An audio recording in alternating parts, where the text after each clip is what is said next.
There is a bunch of Star Wars content coming down the pipeline, and given Andor's premiere on September 21st, it will have a morally great protagonist as the lead, juxtaposing the usually light-sided, good-hearted Jedi. Despite their flaws, the Jedi of Star Wars remain beacons of hope and goodness, although some do have certain qualities or certain moments of weakness that lead them to be more evil than others. Whether it be through personality traits, treatment of others, or mistakes they make, some Jedi have shown themselves to be either more unlikable or a bit more internally flawed than others, despite being ultimately good deep down. 10 Obi-Wan Kenobi. There are a few contenders for the least evil Jedi in Star Wars, and maybe an argument for all the main Jedi fans meet during the Skywalker saga. When it comes to Obi-Wan, though, there are key factors that put him above others. There may be no Jedi in Star Wars who goes through more than Obi-Wan outside of Anakin.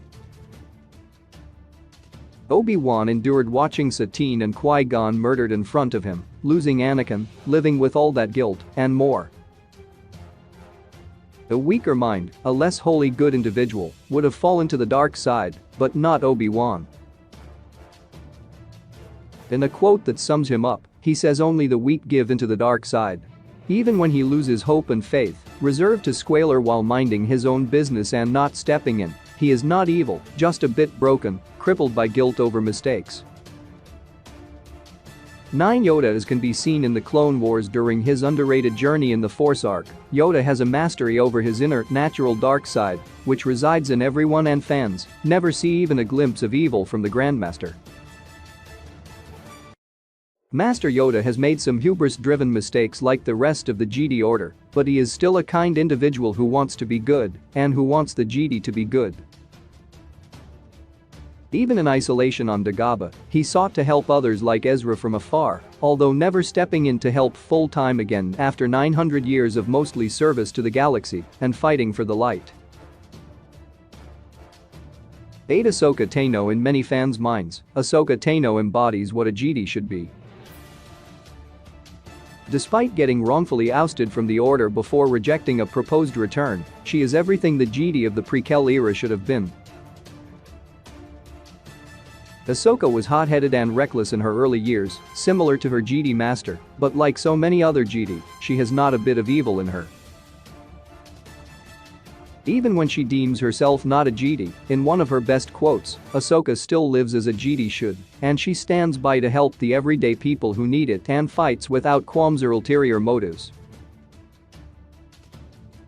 7 Luke Skywalker. To many young Star Wars fans growing up, Luke Skywalker is the greatest hero in pop culture, and even though there is immaturity and even darkness within him, he keeps himself so far from even being close to the stratosphere of evil. There are times when Luke does come close to letting the darkness take a bit too much control, like in his duel with Vader or his moment of consideration against Ben. However, both times, and every other time, he reels himself in and proves why he is one of the best and most pure heroes in Star Wars. 6 Qui-Gon Jinn. Qui-Gon Jinn is regarded by many in the Jedi Order of his time as a maverick. He is someone who, despite following a slightly different ideology from other Jedi, still fought for the light side of the Force, with no real evil present.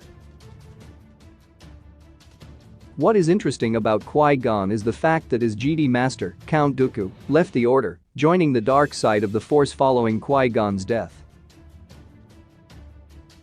Had Qui-Gon survived but Dooku still made into Sidious's apprentice, it is hard not to wonder if Qui-Gon's disillusionment with the Jedi would have gotten too much. But Qui-Gon was stubborn, unique, and a maverick, but not evil.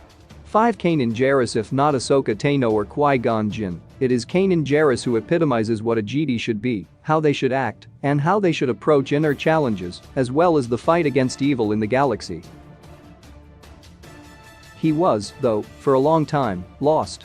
Definitely not evil, but rather riddled with guilt and insecurity. Kanan was far from a typical Jedi for a lot of his life post-Order 66. He became a smuggler, clawed to survive in a brutal, changing galaxy, until he found Hera.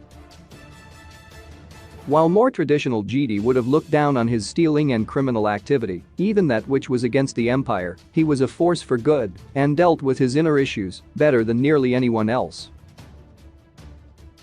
For Rey being a Palpatine has no bearing on who she is or how good or evil she may be, but there are a couple of other factors that may lend her to being more morally troubled than other Jedi. Rey does have a bit of an edge that leads her to be pretty angry on occasion, but more so than that, she is tempted by the darkness multiple times, particularly in The Last Jedi. She overcomes this all wonderfully and proves herself an amazing person and Jedi, but this edge is something most Jedi being so cut and dry do not really have, with Daisy Ridley really adding to the character in this regard by giving one of the best Jedi performances in Star Wars. 3. Mace Windu is actually not evil. In fact, it is arguable that his mastery of Vapid makes him impressively less so than others. However, he proves himself time and time again one of the most unlikable Jedi in the Order and someone with serious flaws. Full of hubris, immensely rude, arrogant, and someone who mistreats not only Anakin but Ahsoka, Windu may not be evil, but he is perhaps the biggest jerk in the Jedi Order outside Coyote-Mundi, who embodies Jedi hubris.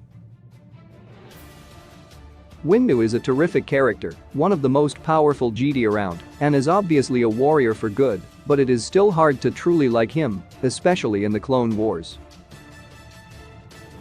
2. Ezra Bridger. By the end of Star Wars Rebels, Ezra proves himself a true Jedi, selfless and good, willing to do anything for the safety of his friends and his people. For a time, though, the dark side did have a hold of him. In the end, this only strengthened Ezra's resolve and journey, but his immaturity and selfishness, as well as his use of the Sith holocron, brought him dangerously close to the edge without him even knowing it.